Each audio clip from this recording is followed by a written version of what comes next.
Bom dia, irmãos. A graça e a paz do Senhor Jesus, amém?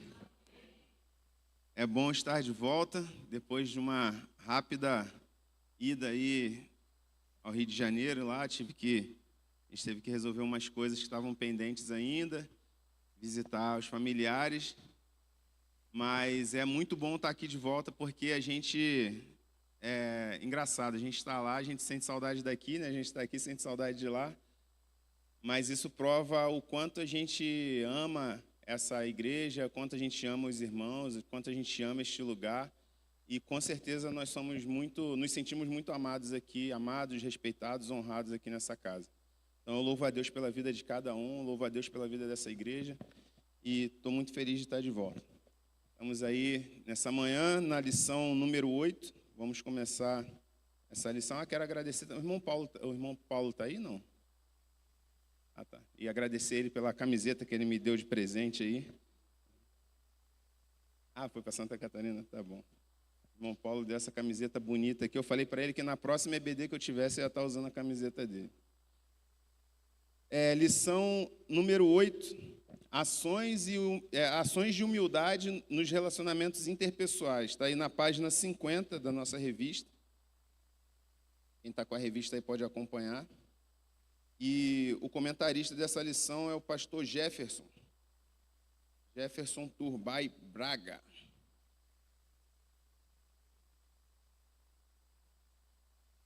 Texto áureo da nossa lição, Mateus 5:5.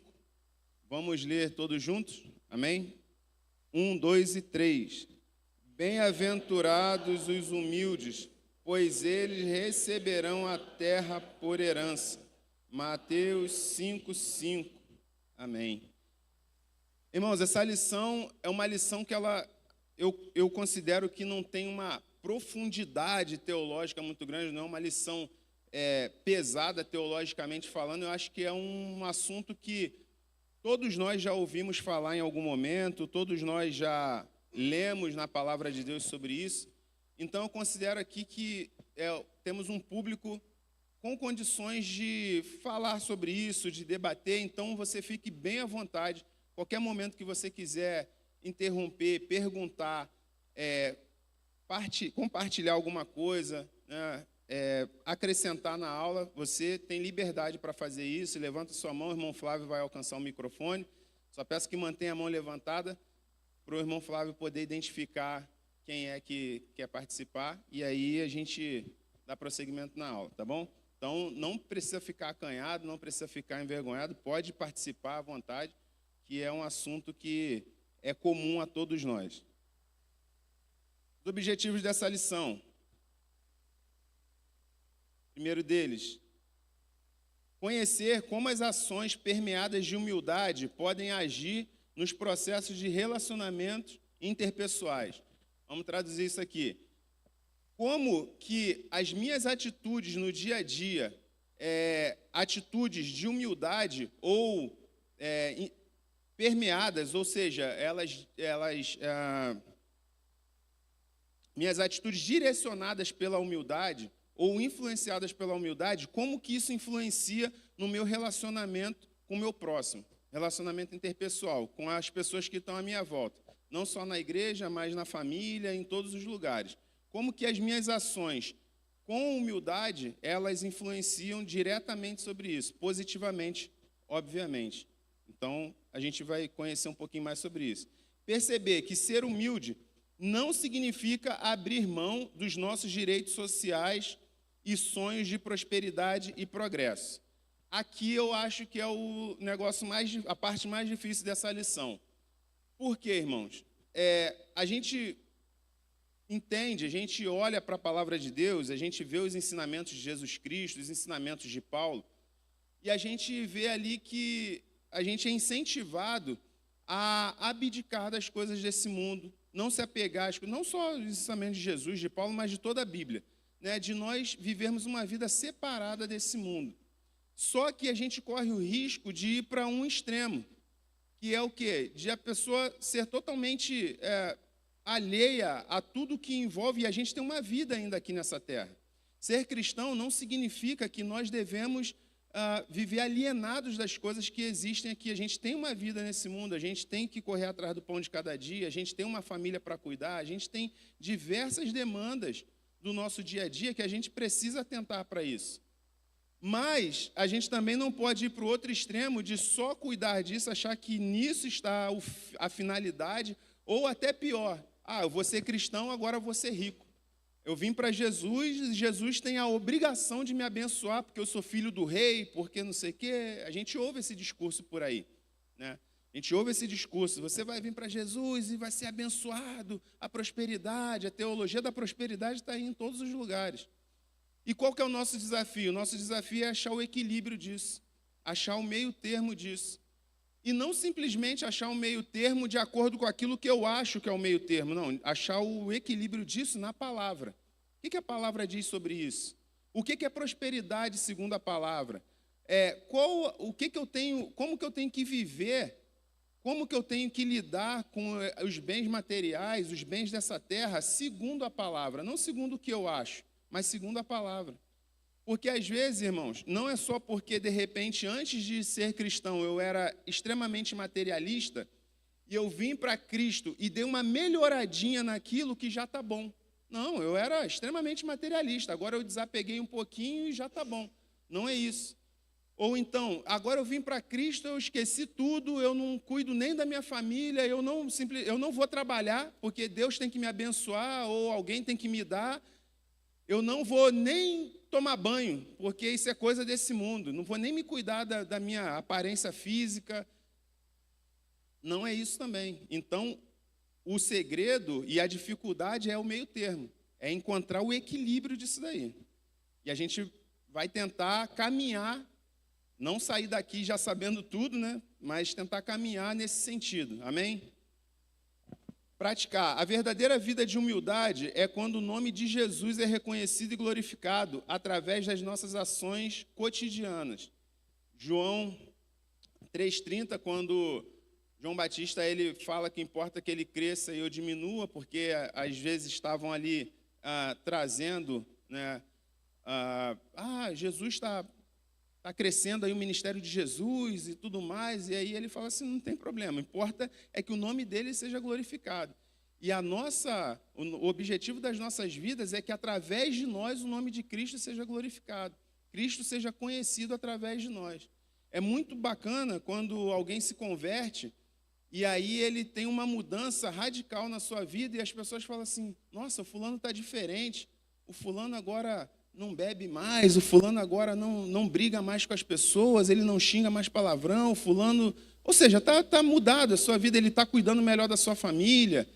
E aí as pessoas falam, não, agora ele é crente, agora ele está indo na igreja. Depois que ele foi naquela igreja lá, a vida dele mudou. E as pessoas vão conhecer a Cristo através da sua vida, da minha vida, através daquilo que elas têm visto Cristo fazer na nossa vida. E muitas vezes sem pregar. E Atos 11:26 é quando os cristãos foram conhecidos, foram chamados de cristãos pela primeira vez, lá em Antioquia. Por que chamaram eles de cristãos? Porque viam Cristo na vida deles e chamavam eles de pequenos cristos. Eles são pequenos cristos, isso que significa a palavra cristão. E aí eles cumpriram esse propósito em sua vida de ter o nome de Jesus Cristo glorificado através das vidas deles. Os nossos textos bíblicos inspirativos, Salmos 25, está aí na revista, no final da página 50, Salmo 25, versículos 8 e 9, Mateus 18, 4, João 3, 26 ao 30, 1 Pedro 5, do 5 ao 6. Como de costume, uma irmã e um irmão, por gentileza, Salmos 25, versículo 8, uma irmã. Bem alto e forte para todo mundo ouvir, estremecer essa parede, não derrubar o telhado, por favor, que a gente precisa, né, para proteger da chuva, mas pode dar uma estremecida na parede, a voz de trovão aí, pode meter bronca.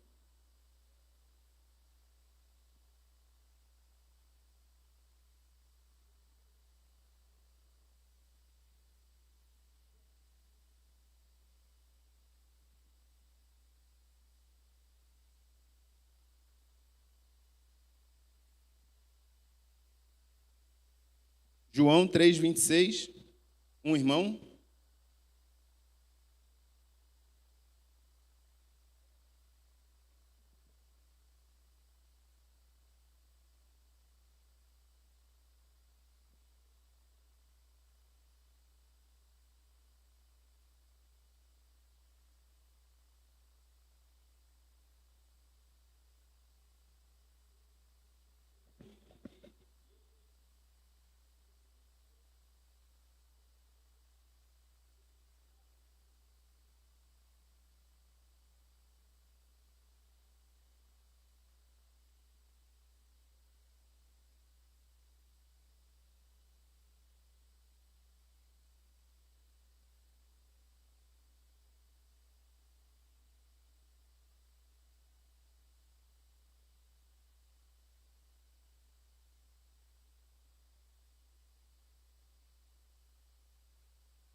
1 de Pedro 5:5. Uma irmã, por gentileza.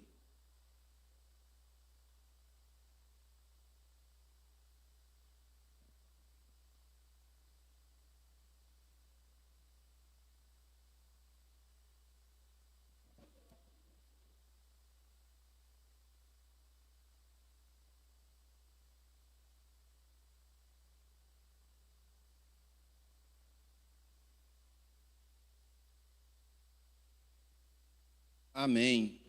Amém. Humildade, hoje vamos falar bastante sobre isso, humildade e soberba. Toda a Bíblia, ela nos é direcionada, ela nos é incentivada para que nós tenhamos um estilo de vida ou um coração humilde. E o ápice disso, a Bíblia no Antigo Testamento, Jesus vem, o Pai vem mostrando isso, né? O Senhor Deus vem mostrando isso ao povo de Israel. E um dos grandes problemas de Israel é a sua dura cerviz. Israel tem um coração endurecido para aquilo que o Senhor fala, por isso, todo momento, Deus tem que, na sua didática, ir levando Israel ao quebrantamento, muitas vezes levantando um povo inimigo, um povo adversário, outras vezes de outras formas, deixando eles padecerem algumas coisas, mas em todo o tempo, Deus está tentando levar o povo de Israel ao quebrantamento. E o ápice disso, dos ensinamentos do Antigo Testamento, eles se cumprem todos em Cristo. E aí ele vem mostrar na prática, como homem, ele fala assim, ó, é assim que vocês devem ser. E aí Jesus vem nos seus ensinos, nas suas pregações, mostrando aos seus discípulos a forma como deveríamos agir em diversas situações. Inclusive tem um livro muito interessante, né, em Meus Passos, o que faria Jesus. E aí, a gente, nas situações do cotidiano, o que Jesus faria? Como Jesus responderia? E muitas vezes a gente percebe que a gente falha bastante. Depois da gente fazer, depois da gente tomar uma atitude, depois da gente fazer alguma coisa ou falar alguma coisa, a gente fala assim, nossa, Jesus faria totalmente diferente disso que eu fiz ou do que eu estou fazendo. Mas que bom que quando a gente chega a essa conclusão, porque aí vem o arrependimento, a gente tem a oportunidade de pedir perdão a Deus, tentar acertar aquilo, fazer diferente na próxima vez. Mas o fato é que o que o Senhor deseja para nós é que tenhamos um coração humilde. A palavra de Deus diz que, em vários momentos, que Deus resiste ao soberbo, mas dá graça ao humilde. Ele não resiste a um coração contrito e quebrantado. Mas, será que realmente a gente sabe o que significa ser humilde? Será que a gente sabe de verdade mesmo, o que é ser humilde? Porque às vezes a gente pensa que a gente está sendo humilde e a gente não está, em muitos momentos.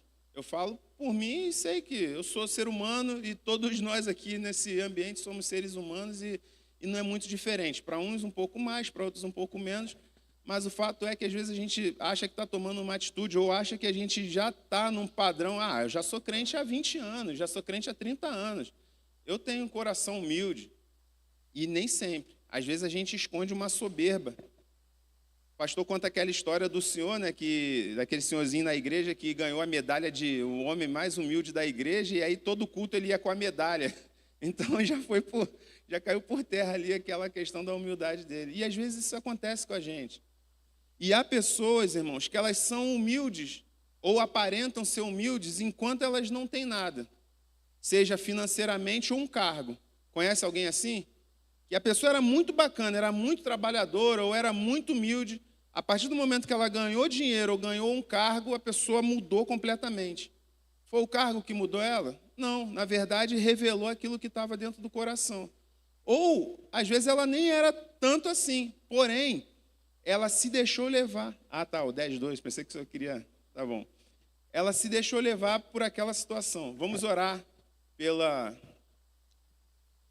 nossa campanha de Lucas 10:2, para que Deus levante mais trabalhadores para a seara.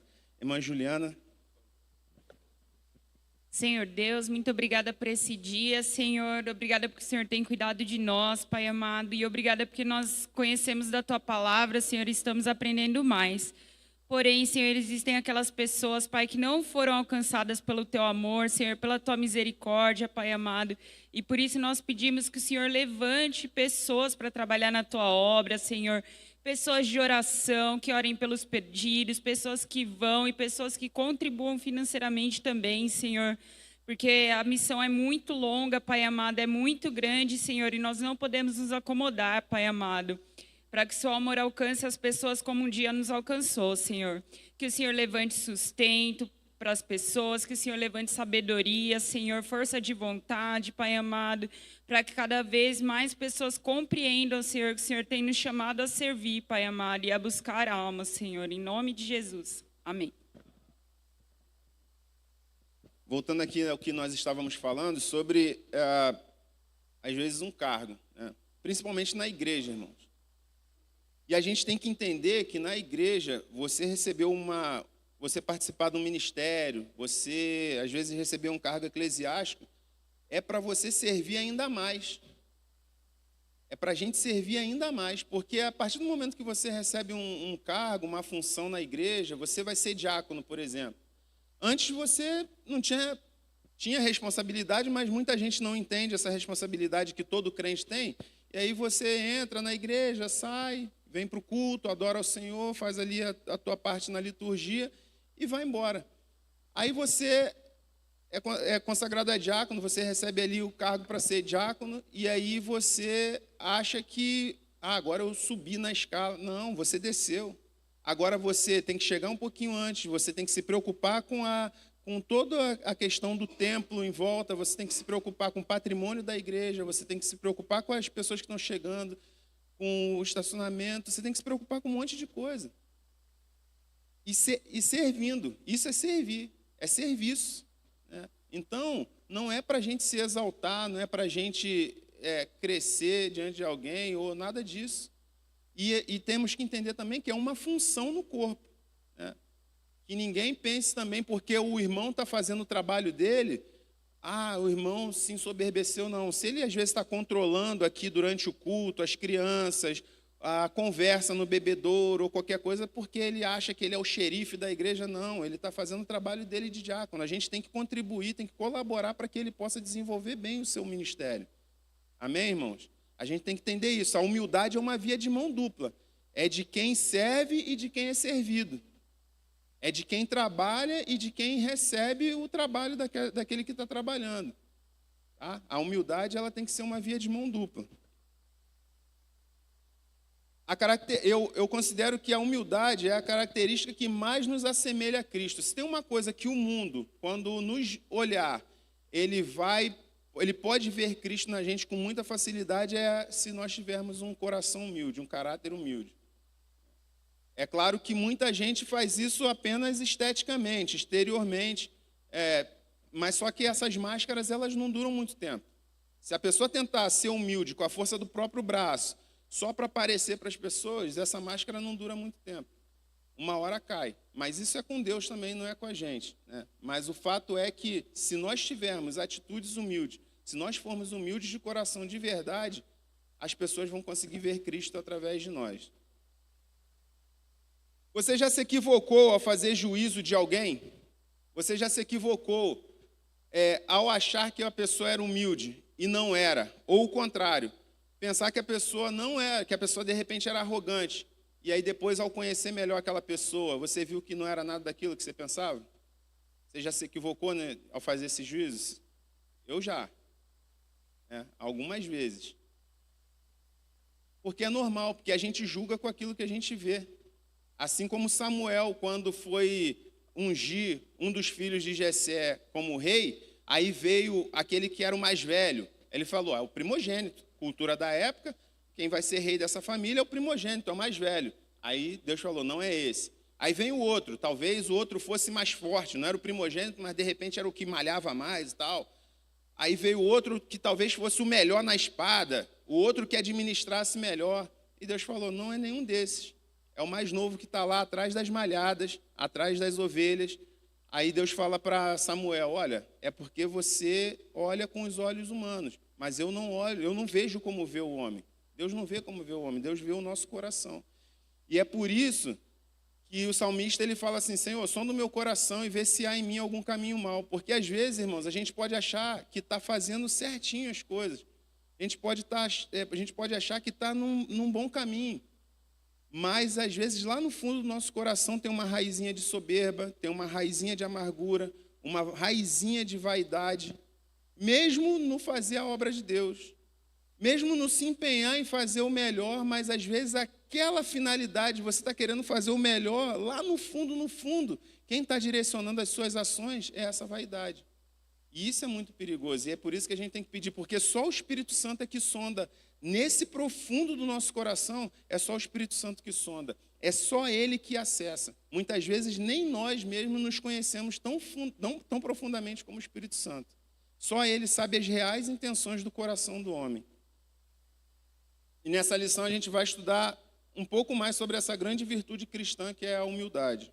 Jesus ensinou ali, quando ele lavou os pés dos seus discípulos, né, ele estava dando uma lição muito grande para eles, que o Mestre, o Senhor, o Criador do Universo, estava lavando os pés de homens simples da Galileia.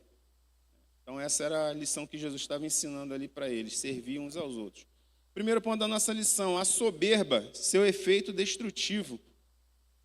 Eu gostei, eu mantive essa frase aí que o autor colocou na revista, e ele botou pastor LCS, eu não sei quem que é, você sabe quem que é, pastor? Luiz Carlos Silva? Talvez, não. Não sei quem que é esse pastor LCS. Você sabe quem é, não? É. Bom, ele botou ali, pastor LCS, eu não sei quem que é, mas eu gostei da frase, ele botou, o ser humano não é humilde. Eu não sou humilde, admito, mas estou buscando sê-lo. E aí eu pergunto aos irmãos, será que conseguimos reconhecer isso com facilidade? Será, Guilherme, que tu consegue reconhecer isso com facilidade? Reconhecer a humildade? Na verdade, eu acho que o autor da lição ele colocou isso muito bem, né? Por causa que o orgulho, na verdade, ele é propriamente uma cegueira, né? De você não reconhecer, na verdade, o quão falho você é, quão limitado, né? Então, graças a Deus, que conforme a gente vai caminhando, a gente vai percebendo um pouco, né? Mas a gente sempre tem que aprender cada dia mais, por causa que a verdade é que o orgulho ele se esconde muito fácil na nossa vida, né? É verdade. E como que nós, cada dia mais, conseguimos reconhecer falhas em nós, na nossa vida, quando nós nos aproximamos de Cristo. Quanto mais próximo da luz, mais defeitos você vai conseguir reconhecer. É engraçado isso, porque a gente vai caminhando mais perto de Cristo, a gente começa a reconhecer o quão dependente nós somos dele, o quanto que nós precisamos dele na nossa vida. Senhor, misericórdia, eu preciso do Senhor. Apesar da gente, quanto mais caminhamos com ele, a gente está num processo de santificação, a gente está melhorando, mas o processo de santificação ele consiste também em reconhecermos a cada dia mais as nossas falhas. E reconhecermos naquilo que precisamos de uma operação de Deus em nossa vida. Pois não, pastor? Bom dia, irmãos, professor. É muito interessante, presbítera Marilda, a origem da palavra humildade. Nossa língua é a língua de origem latina, né? No latim é humilitus, que significa pequenez e modéstia, né? E a nossa palavra humildade vem do latim humilitas. Mas no grego é humus, a origem da palavra humildade. Humus é terra, é a origem da palavra humanidade também. Eu acho muito interessante que é isso que reconheceu e a essa conclusão chegou o sábio Salomão. Ele teve o seu momento de altivez, de soberba, de vaidade, e até que ele reconheceu que ele era pó e ao pó voltaria, o que ele vai dizer em Eclesiastes 12, né? Que na verdade o homem volta ao pó, e o espírito volta a Deus que o deu. Então eu creio que o grande segredo da humildade, no sentido etimológico da palavra, e o que vai nos ajudar a ser humilde, é reconhecer a nossa origem. Somos pó, somos terra, não somos nada. Quando a pessoa se torna soberba, é porque ela esqueceu, ela está cega de quem ela está achando que ela é mais. Ela está achando que ela é Deus, que é um semideus. O que causa a soberba é essa cegueira, né, do reconhecimento de quem somos. Foi o que aconteceu com Nabucodonosor, que ficou cego por conta da sua soberba, e diz: eu sou o cara, eu sou o criador de toda essa Babilônia fantástica, né? E aí foi pastar, e depois de pastar por 7 anos, ele reconheceu que o céu governa, se humilhou, ou seja, reconheceu que ele era pó, terra, né? Então, eu acredito que o que a gente mais precisa para desenvolver humildade é reconhecer quem nós somos. Como disse um irmão, isso foi fato numa oração que ele fez numa igreja nossa aí no norte do Paraná. Ele diz: Deus abençoa a minha vida que sou pó, a minha esposa que é poeira, e a minha filha que é uma poeirinha, abençoa essa poeirada toda, né? Ou seja, escalonou, até na poeira ele escalonou, né? Impressionante. E aqui o autor, irmãos, ele coloca que a pessoa pode adentrar uma igreja, se batizar, adotar uma conduta cristã, porém, se não se deixar transformar pelo poder do Espírito Santo, tornando-se despretensioso, despojado, modesto, singelo, desafetado, não permanecerá na nova fé. E aqui é uma coisa interessante, que ele fala assim: não permanecerá na nova fé. Mas tem gente que pode passar 30 anos dentro da igreja com essas mesmas atitudes. Mas aí você vai falar: irmão Amarildo, mas como assim? Aí está dizendo que não vai permanecer na nova fé, mas ele está 30 anos dentro da igreja? Sim, ele está 30 anos lustrando o banco. E não estou falando de cargo não, tá? Eu estou falando que ele está vindo aqui só para limpar o banco, que ele entra e sai do mesmo jeito. Ele não deixa o Espírito Santo tratar, ele não deixa ser tratado pelo Espírito Santo. Ficou 30 anos, 40, 50, 100 anos, entrando e saindo do mesmo jeito. Irmãos, a gente tem um desafio muito grande de falar: Senhor, não me deixa continuar do mesmo jeito, não me deixa me acomodar. Irmãos, a gente não tem um platô de fé que a gente sobe, e depois estabiliza e vai daquele jeito até o final da vida. A nossa responsabilidade é a gente continuar crescendo em Cristo até o último dia da nossa vida. Assim como o apóstolo Paulo: combati o bom combate, terminei a carreira e guardei a fé. O apóstolo Paulo, ele foi evoluindo até o último dia da vida dele, pregando, falando do Senhor, se humilhando, tentando ser mais parecido com Cristo todos os dias. A gente não, quando você estiver numa rotina, levantou a mão ou não? Não? Quando você estiver numa rotina e você perceber que, nossa, olha, dezembro é uma época boa do ano para a gente fazer retrospectiva da nossa vida. Olha o ano de 2024. Fala assim: o que eu aprendi a mais de Deus, da palavra de Deus? O que eu cresci? O que eu fiz mais para o Senhor nesse ano? Eu fiz alguma coisa além para o Senhor? Eu avancei um pouquinho mais? Eu aprendi uma coisa diferente? Eu contribuí na igreja? Eu ganhei uma vida para Jesus? Eu falei do Evangelho para alguém? Eu ajudei alguém a crescer? Eu orei com alguém? Eu ajudei algum relacionamento, algum casamento a ser restabelecido ou se fortificar? Eu ajudei alguma criança a ela caminhar com Cristo? Falei de Jesus? Sabe, qualquer coisa. A gente não pode passar anos e anos e anos aqui e você olhar para o espelho e: não está bom, está bom, não está bom.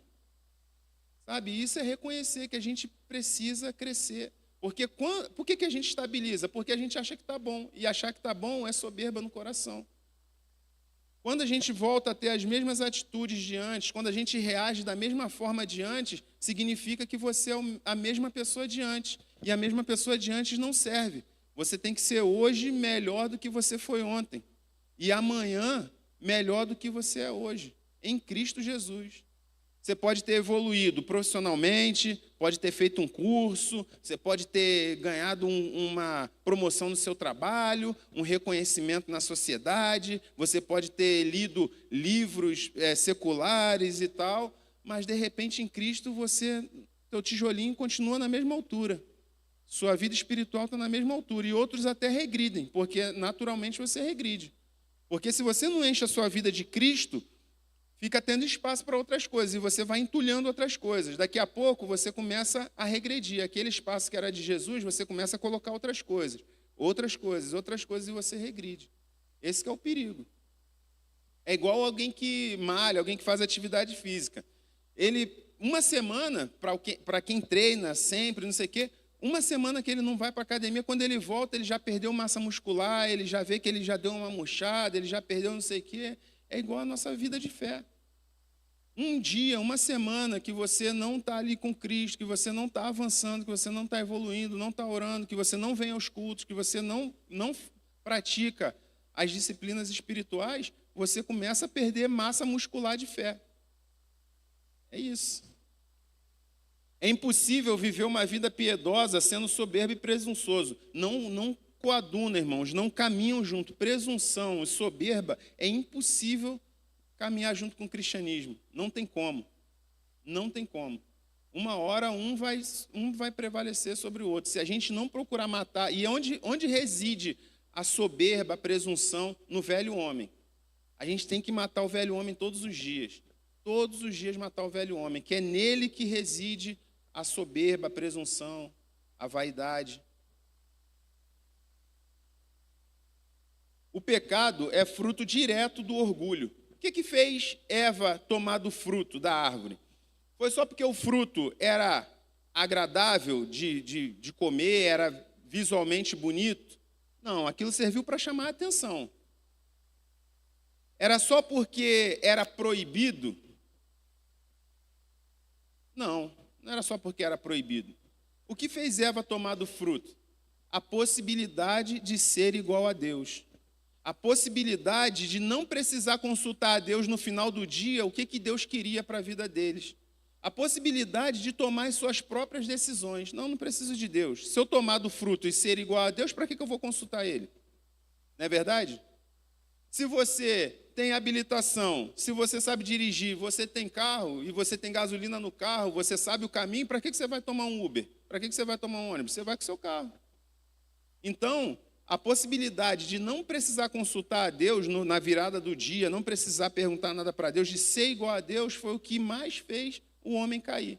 E é isso que o orgulho faz. O pecado que habita no homem, no velho homem, faz a gente cometer adultério. Por que adultério? Você vai fazer de acordo com o seu prazer. Você quer satisfazer o seu prazer da carne. Independente da aliança que você tem com a pessoa, com o seu cônjuge, independente da aliança que você fez com Deus, independente das testemunhas. Ontem tivemos aqui o casamento do Sérgio Paulo e da Nayana. Testemunhas, então, tudo aquilo ali, o cara fala, não, é meu prazer, então vai e comete adultério. Idolatria. O Deus, eu que sei o que é Deus. Então, essa planta aqui para o idólatra, essa planta aqui é que dá poder para ele, que não sei o quê. Isso aqui, ele estabeleceu um Deus. É fruto do orgulho. Ele não quer. Por que o idólatra? Por que é tão difícil você falar com o idólatra da palavra de Deus? Porque ele não quer se humilhar, reconhecer que ele não conhece a Deus, primeiramente, falar para ele assim, olha, isso daí não é Deus não, esse pedaço de pau aí não é Deus não. Essa santa aí não é Deus, não foi ela que te salvou, não. Ele tem um orgulho porque já é de família. Minha família, tradição. Não sei o quê, minha santinha. Então, ele não é orgulho no coração. Idolatria. Furto, ele quer tomar o que não é dele. Corrupção, homicídio, heresia. Heresia é inventar alguma coisa que não está de acordo com a palavra de Deus, o cara não quer se humilhar, ouvir quem tem mais experiência na fé, ouvir o que já foi falado sobre aquele assunto, ele quer colocar a ideia dele. Não, isso aqui é a nova visão. Trouxe agora a nova visão da igreja, que a igreja vai crescer, não sei o quê. Aí heresia. Tudo fruto do orgulho. O orgulho impede a principal condição para termos acesso ao reino dos céus, que é o arrependimento. João Batista, a palavra de Deus diz... Então surgiu João Batista no Jordão, pregando, arrependei-vos, pois é chegado o reino dos céus. Mateus 3, 1 e 2. Senhor Jesus é batizado, é levado ao deserto para ser tentado. Quando ele volta, inicia seu ministério. Primeira mensagem de Jesus, arrependei-vos, pois é chegado o reino dos céus. Exatamente igual ao que João Batista falou, exatamente, sem tirar nem pôr. Então... a principal condição para termos acesso ao reino, para Deus começar a operar em nossos corações, é o arrependimento. Arrependimento. E para nos arrependermos, precisamos ter humildade de reconhecermos que estávamos errados, mas aí é difícil a gente reconhecer. É muito difícil a gente reconhecer. O oposto de um coração soberbo é um coração contrito e quebrantado, e este não é rejeitado por Deus. Salmo 51, 17. salmista Davi.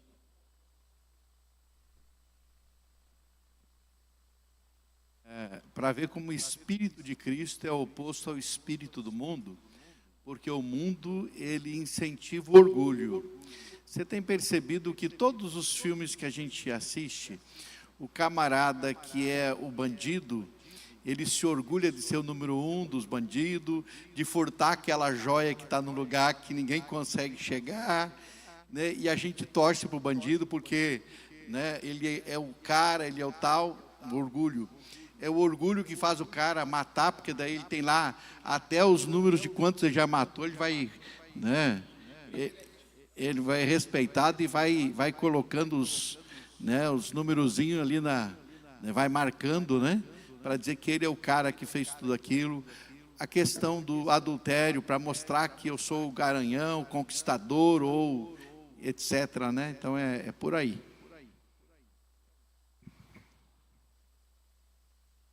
E aí fica a pergunta para a gente, irmãos: como fazer para ter uma natureza modesta e despojada?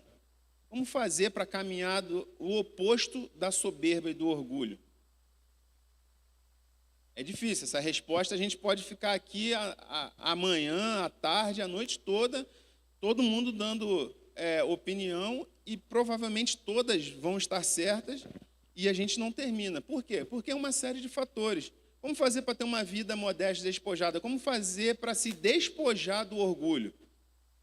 Reconhecer a Cristo como seu único e suficiente Salvador, reconhecer que você não tem poder para se salvar a si mesmo, reconhecer que precisa de Jesus, permitir que o Espírito Santo haja em seu coração, pedir que o Espírito Santo sonde seu coração em todo o tempo. Senhor, por que eu estou querendo isso? Por que eu estou querendo avançar nessa área? Por que eu estou querendo... Será que é simplesmente porque eu quero ser o melhor? Simplesmente porque eu quero dar uma resposta? Tem muita gente, irmãos, que está querendo dar resposta para sua família, porque falaram que você não ia ser nada, não sei o quê. A família da esposa ou do esposo: tu vai casar com esse traste? Aí o cara fala: vocês vão ver só, eu vou ter isso, vou ter aquilo, que aí vou poder esfregar na cara dos familiares, de quem falou, quem me viu passar na prova e não me ajudou. Não, não é isso, não.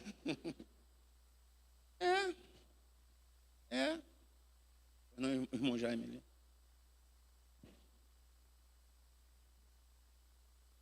O autor da lição foi feliz, ele deu o exemplo de Naamã. O Naamã, com a sua maneira de ser, ele perdeu a bênção. Nós podemos perder a bênção numa saúde por causa de orgulho. E foi no caso de Naamã, orgulho, quer dizer, não aceitou, e a partir da hora que ele se humilhou, ele foi curado. Naamã: não, vou mergulhar nesse rio Jordão, nada. Tem rios muito melhores lá onde eu venho, negativo, na minha cidade. Vou mergulhar aqui, nada, rio sujo, sabe? Soberba. Poderia continuar leproso porque não quis dar 7 mergulhos no Rio Jordão, né? Lá no Rio Tietê, lá em São Paulo, limpinho, bacana. Hein? A gente brinca, tá, irmãos? Fica tranquilo que é brincadeira nossa aqui. Ser modesto é matéria de equívocos. E aqui a gente se equivoca muito. Ser humilde não é ser relaxado, nunca cobiçar ou querer alguma coisa, nunca estudar ou realizar. Ou seja, não é ser um jeca tatu. A gente via muito isso, irmãos. Quem é crente aí mais da antiga, década de 70, o cara se convertia, aí falava assim: não, fazer faculdade para quê? Jesus já está voltando. Aí ficou um monte de gente que deixou de cumprir muitas coisas na sua vida, se especializar para servir a Deus. Porque se alguém aqui nesse meio faz um curso ou alguma coisa e emprega aquilo que ele aprendeu para o reino, é bênção. Se alguém se forma em psicologia e usa para abençoar, claro, psicologia é subordinada à palavra de Deus. Não são todas as técnicas que a gente aprende aí fora que a gente vai, não, vou botar isso na igreja, né? A varinha de condão gospel vai tocar e isso aqui vai virar bênção. Não. Mas técnicas, alguma coisa que aprendeu e aí emprega em prol do reino, vai ser bênção. Mas aí muitos, não, Jesus está voltando já, 1000 chegarás, 2000 não passarás, não sei o que, aqueles papos ali, e aí deixou de avançar em muitas coisas. Então, isso não significa necessariamente ser humilde. Agora que eu sou crente, eu quero parecer... Igual quando Jesus fala do jejum. Né? Os judeus, naquela época, deixavam o cabelo bagunçado, não tomava banho, botava uma roupa velha lá para dizer que estava em jejum, porque ele era muito quebrantado, muito humilde. Jesus falou, não. Se você vai fazer jejum, toma banho normal igual todo mundo, lava o rosto, penteia o cabelo. Você não precisa estar com a aparência de que você está fazendo jejum para que todo mundo reconheça que você está fazendo jejum, para você realmente mostrar que está fazendo jejum, para que seu jejum seja aceito. E assim somos nós. Humildade não é isso, ser relaxado. Agora que eu sou crente, eu não posso colocar uma roupa melhorzinha, se Deus der condições, ou me arrumar, seja, né, independente do recurso financeiro, mas vou fazer o melhor. Vou para o culto, eu vou da melhor maneira possível, não vou largado, porque eu não vou para o fórum largado, eu não vou numa audiência largado, por que eu vou para a igreja largado? Por que agora que eu sou crente eu vou ser relaxado? Não, vou. Para o Senhor tem que ser o melhor. Como cristãos devemos sonhar, projetar, empreender, alcançar progresso físico, mental, espiritual e intelectual. Não há problema nenhum, irmãos, em a gente querer avançar em todas as áreas da nossa vida, desde que no nosso coração verdadeiramente isso esteja cada coisa em seu lugar. A mesma dedicação que eu coloco no meu trabalho, a mesma dedicação que eu coloco na minha faculdade, a mesma dedicação que eu coloco nos estudos, eu tenho que colocar para as coisas do Senhor. Aí vai estar tudo devidamente no seu lugar e eu não vou ter a desculpa, não, que eu agora estou me dedicando, depois eu vou fazer as coisas do Senhor, é porque esse ano eu não posso, eu tenho que me dedicar a isso, depois, não. Divide o tempo, cada uma para cada coisa no seu tempo. E aí, se você dedica as coisas do Senhor, você vai se dedicar às suas coisas pessoais, às suas coisas terrenas, aos seus projetos terrenos, e o Senhor vai abençoar o seu projeto pessoal, o seu projeto terreno, desde que você esteja se dedicando também às coisas do Senhor. O problema é que a gente, às vezes, eu vou empreender, vou montar uma empresa esse ano. Aí esse ano eu vou me desligar de tudo da igreja, vou parar de fazer tudo que eu estava fazendo para o Senhor, porque eu tenho que me dedicar a isso, porque... Não. Arruma tempo para cada coisa, continua servindo ao Senhor, mas dedica aos seus projetos pessoais. Porque pode ser, irmãos, pode ser que se você se dedicar só ao teu projeto pessoal, você não consiga nem terminar ele. Pode ser que você não esteja nem vivo, como a gente leu aqui em Tiago. Eu vou para tal cidade, vou fazer negócio, não sei o quê. E Tiago fala assim, se Deus permitir, né, amigo? Se Deus permitir, você vai. Se Deus cortar o fio, acabou. Hoje, qualquer um de nós aqui pode partir. E a gente tem que estar preparado. Eu falo isso com bastante tranquilidade, porque a gente tem que estar preparado para partir a qualquer momento. Que ninguém se engane quanto a isso. Jesus pode chegar para você hoje, para mim hoje, para qualquer um aqui hoje. E aí Jesus fala, o que você tem preparado e para quem será? Isso que é importante. O desafio de encontrar o equilíbrio entre uma vida cristã modesta e exigências da vida secular. Irmãos, a vida secular sempre vai exigir coisas. Cada dia essa vida, esse mundo vai exigir mais coisas. Olha para a sua casa, o que tem dentro da sua casa hoje e olha para o que tinha dentro da casa dos seus pais. Talvez na casa dos seus pais tivesse uma geladeira, um fogão de eletrodoméstico, né? Uma geladeira, um fogão e talvez uma televisão preta e branca para os mais antigos e talvez uma televisãozinha de 14 polegadas colorida para os mais jovens.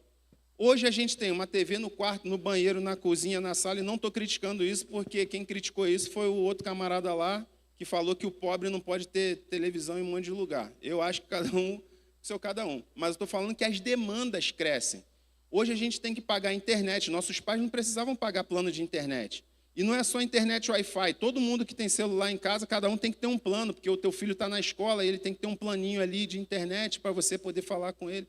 Então, assim, o mundo vai exigir cada vez mais coisas da gente, cada vez mais tempo, cada vez mais recursos financeiros.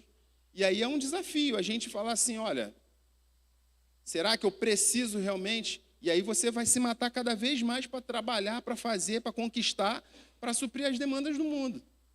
E isso é um desafio. O oposto disso, a gente vê aí os minimalistas, né? Não, vou viver uma vida minimalista. Aí você chega lá, não por falta de recurso financeiro, tá? Mas é porque, por opção, aí chega lá, é um caixote de feira, o sofá, aí a caneca é uma lata de sardinha que ele cortou e Por quê? Porque ele quer dizer que ele é minimalista, quer viver uma vida. Não, irmão. A gente tem que encontrar o equilíbrio disso aí. Nem tanto, nem tão pouco. Eu não vou abdicar de trabalhar, de me esforçar, de me especializar, mas também não vou viver as demandas do mundo. Agora você precisa ter o novo celular tal, que faz não sei o quê, que dá cambalhota sozinho. Você tem que ter a televisão de 700 polegadas, porque o mundo exige. O mundo vai te pressionando. Você tem que ter, você tem que fazer. E aí você vai cada vez mais. Pobreza nem sempre é sinal de humildade. Há muita gente pobre que não tem humildade, né? Tem muita gente pobre que não é humilde. Já aconteceu com os irmãos de você, de repente, dar alguma coisa para alguém e a pessoa, às vezes na frente ali até recebe, mas no dia seguinte você chega lá, está largado no quintal ou alguma coisa do tipo.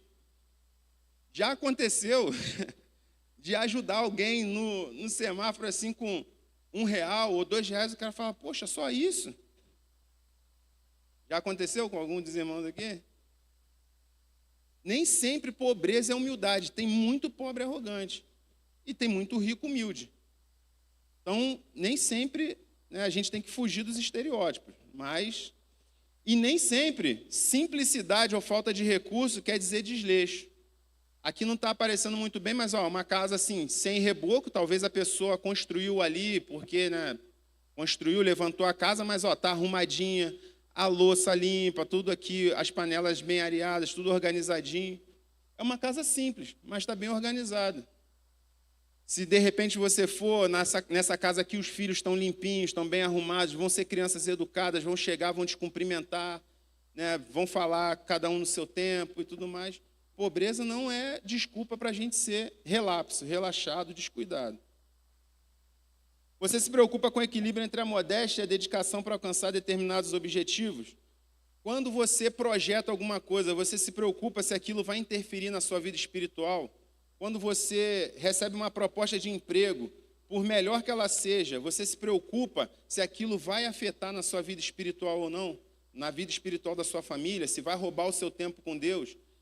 Olha, fulano, vou te dar um emprego, mas você vai ter que trabalhar todos os domingos a fio, de manhã e à noite, não sei o quê, e você vai trabalhar na quinta também. Aí você fala, nossa, esse emprego eu não vou poder ir para a igreja mais, no culto de quinta, no culto de domingo, eu exercer meu ministério, não vou ganhar R$1.500 a mais, mas isso aqui vai atrapalhar a minha vida espiritual, então não quero.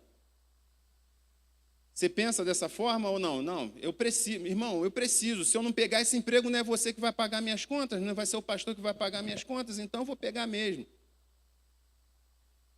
Eu estou falando porque se tem placa é porque alguém já fez, né, gente? Estou falando porque a gente já ouviu isso por aí.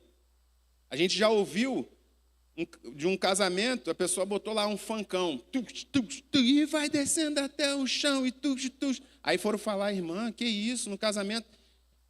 Aí estava o pastor, estavam os presbíteros da igreja. Quem pagou a conta do meu casamento não foi o pastor? Eu boto a música que eu quiser. Não demorou 1 ano.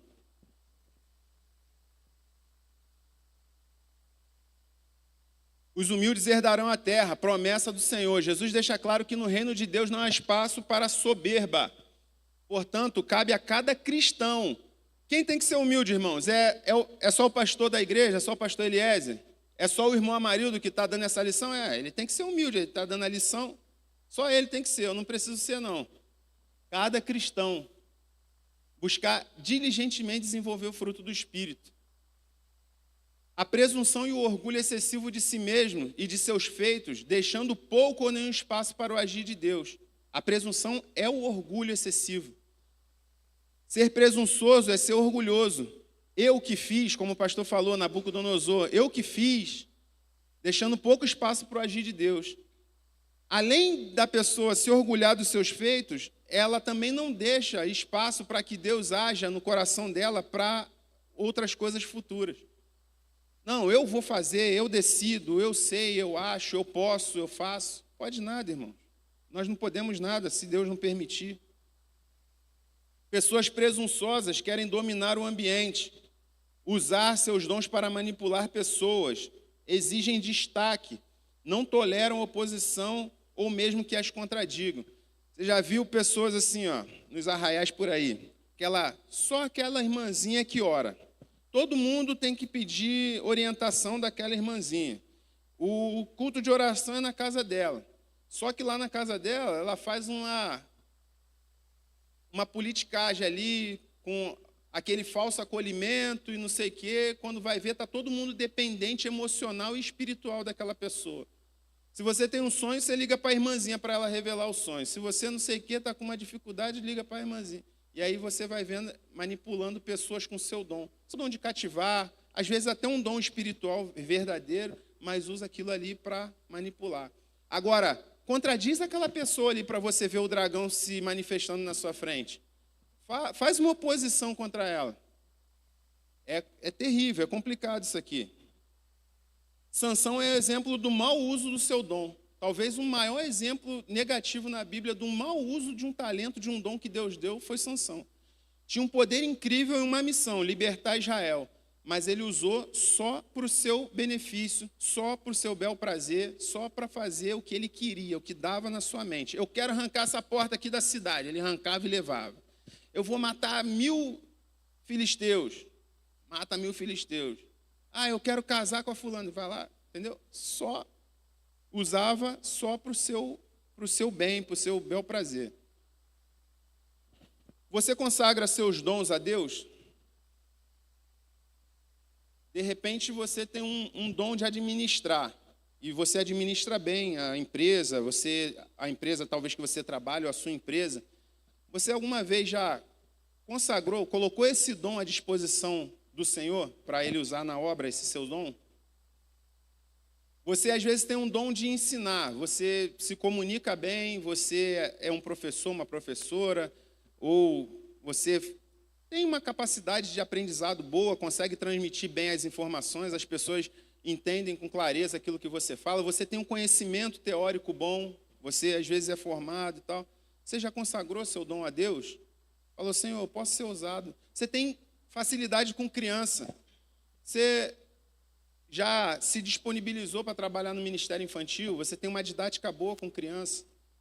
Enfim, você é pedreiro, você é engenheiro, arquiteto, psicólogo. Consagre seus dons a Deus. Não use só para o seu bel prazer, não. Ou para você, profissionalmente. Você pode usar para o Senhor o seu dom. O dom que Deus te deu, o talento. Dizem por aí que não conhecemos uma pessoa pela forma como ela age, mas sim como ela reage. Como que é a forma que você age? As ações de uma pessoa são pensadas. Agir, você tem tempo para pensar, então você consegue maquiar aquilo que você tem dentro de você. Você vai receber alguém na sua casa, você se prepara, você prepara a sua casa, você tem um jeito amistoso, você recebe a pessoa, não sei o quê. Mas como é você quando te cutucam, quando pisam no seu calo, quando tocam na sua ferida? Será que você é tão manso assim quando vê alguém, de repente, maltratando o seu filho ou destratando o seu filho, sua filha? Ah, quando mexe com meu filho, eu viro um leão. Beleza, leão, mas calma aí, você tem que ser um leão vegetariano, você não pode sair comendo as pessoas, não. Você é crente. Ah, quando me ofendem, tal, não sei o quê. Calma aí, meu irmão. E ofensa é um negócio complicado, porque o diabo ele sabe como te ofender. Você tem dúvida disso, que o diabo sabe como te ofender? O diabo sabe aquilo que te ofende. Pois não, irmã? As irmãs, e agir e reagir. Além de trabalhar, quando eu trabalho, tudo é colega, gostoso.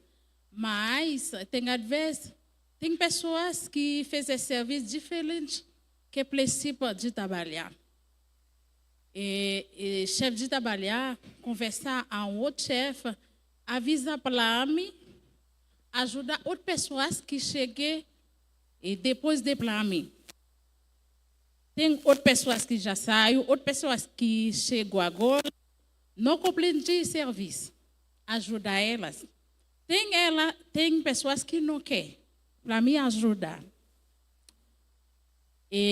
Chefe que responsável, sala, se foi, c'est remplacer um outro chefe. Outro chefe que entra, embraça para mim. Eu gosto ela também. Tem muitas pessoas que falam mal de chefe que chega, não gostou elas. Tem duas venezuelanas que falam também não gostou do chefe que chega agora.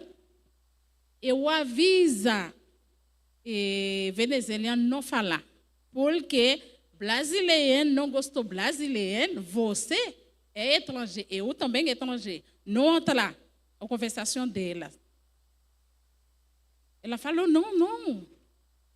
Elas viu chefe embraçar para mim, ela avisa, Malie, avisa chefe, outras pessoas não gostou. Eu falo, não.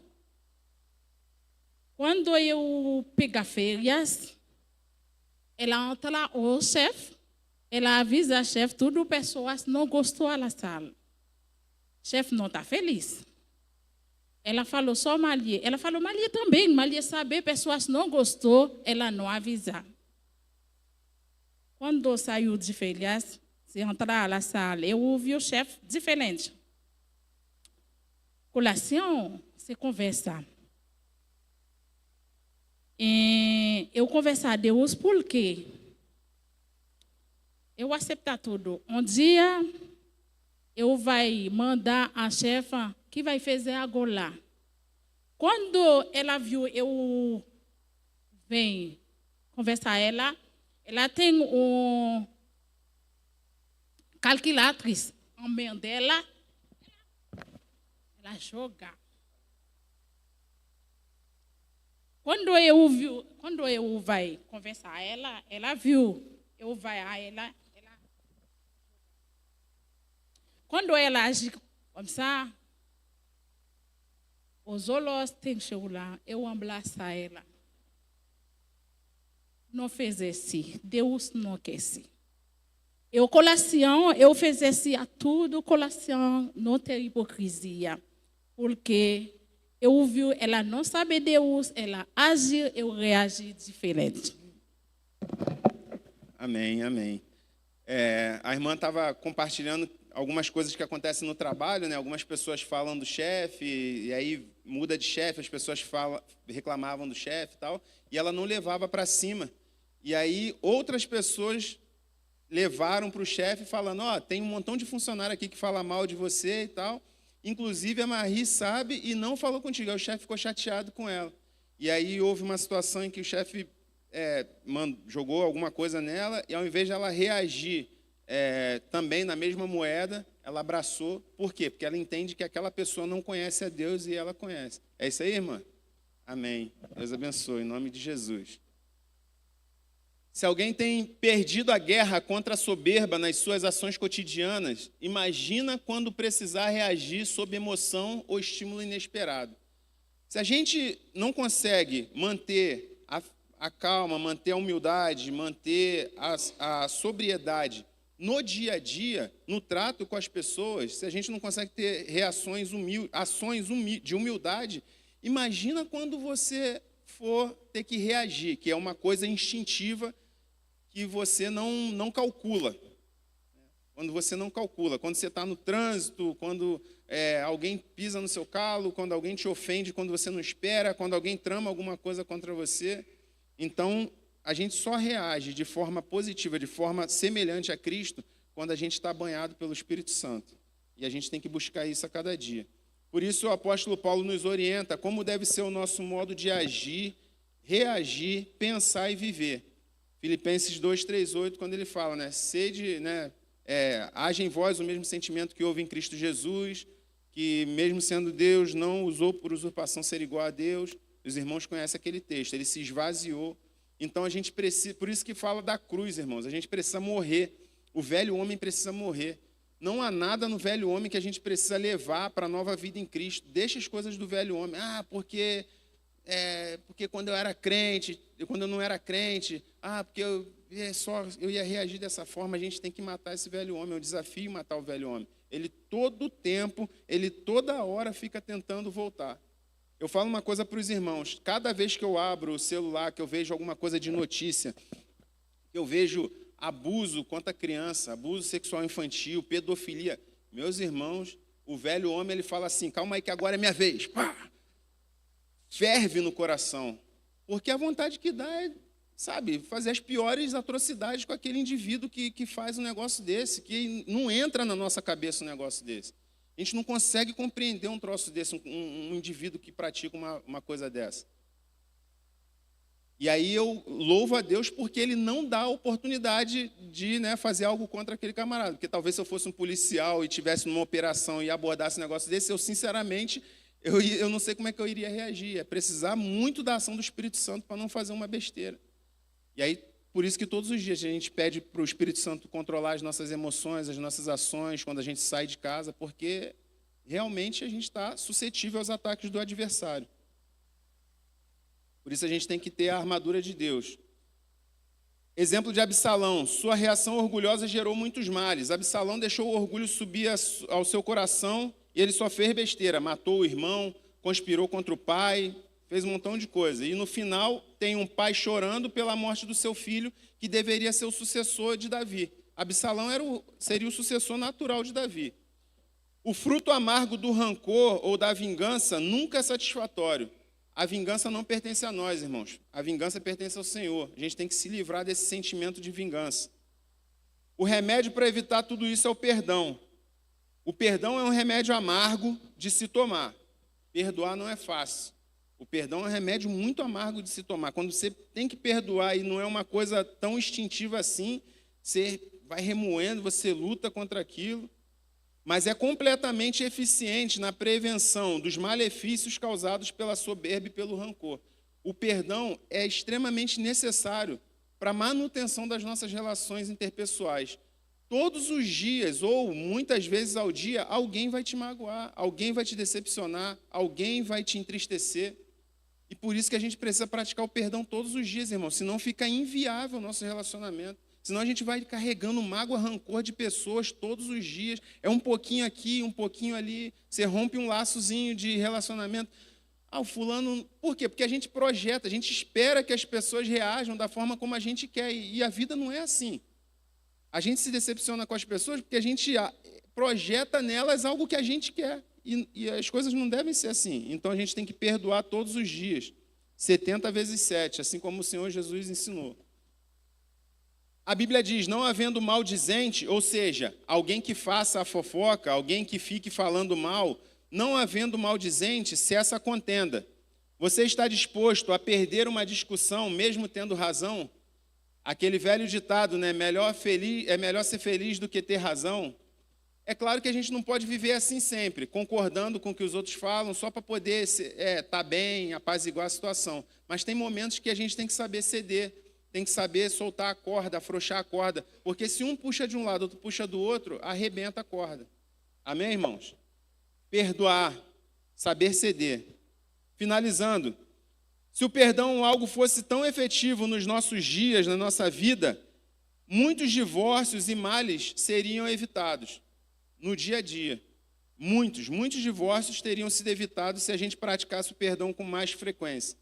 Relacionamentos familiares ou entre amigos e irmãos em Cristo têm sido quebrados simplesmente porque somos orgulhosos. Muita gente saindo da igreja simplesmente por orgulho, porque não concordou com alguém ou alguém falou alguma coisa, vou sair. E aí abre mão de coisa que é muito maior do que aquilo, que poderia ser resolvido com uma conversa, com um diálogo, mas sai da igreja e, de repente, põe a salvação em risco. A solução... uma toalha cingida pela cintura, como o Senhor Jesus ensinou. Considere o outro maior do que você. Simplesmente, essa é a dica. Considere o outro mais importante do que você. A moderação e o perdão, ser igual a Jesus. Por isso também que o Mestre nos ensinou que devemos ser como crianças, simples e que não guarda rancor. A criancinha ali, ela briga, daqui a pouco elas estão tudo bem, estão brincando de novo e vida que segue. A gente tem que aprender com eles. Que ele cresça e que nós desaparecemos. Fica a instrução. Que Deus nos abençoe. Em nome de Jesus, vamos orar? Pai, em nome de Jesus, eu te agradeço por essa manhã, por essa lição, pela tua palavra. Que teu Santo Espírito, Senhor Deus, cada dia mais opere em nós o teu querer, a tua vontade e nos faça, Senhor Deus, parecidos contigo. Senhor Deus, que cada um de nós aqui nessa manhã saiamos daqui dispostos, Senhor Deus, encorajados a permitir que o Teu Espírito Santo transforme as áreas na nossa vida e que até hoje, Pai, nós não tínhamos dado ainda liberdade para o Espírito Santo agir. Senhor Deus, queremos crescer na Tua presença, nos ajude a sermos mais parecidos com Teu Filho amado Jesus Cristo, em nome de Jesus. Amém. Se você foi tocado por essa mensagem, não deixe de curtir esse vídeo. Inscreva-se no nosso canal no YouTube e assim você pode ter acesso a mais mensagens como essa para edificar a sua vida. E se você deseja fazer parte da nossa igreja e ter mais acesso às nossas informações e novidades, é só você baixar o nosso aplicativo no seu celular. Baixe gratuitamente. É só você abrir a loja virtual no seu celular e digitar IBI Cascavel. Ali você baixa o nosso aplicativo e tem mais acesso às nossas novidades e faz parte dessa família também. Deus te abençoe e um grande abraço.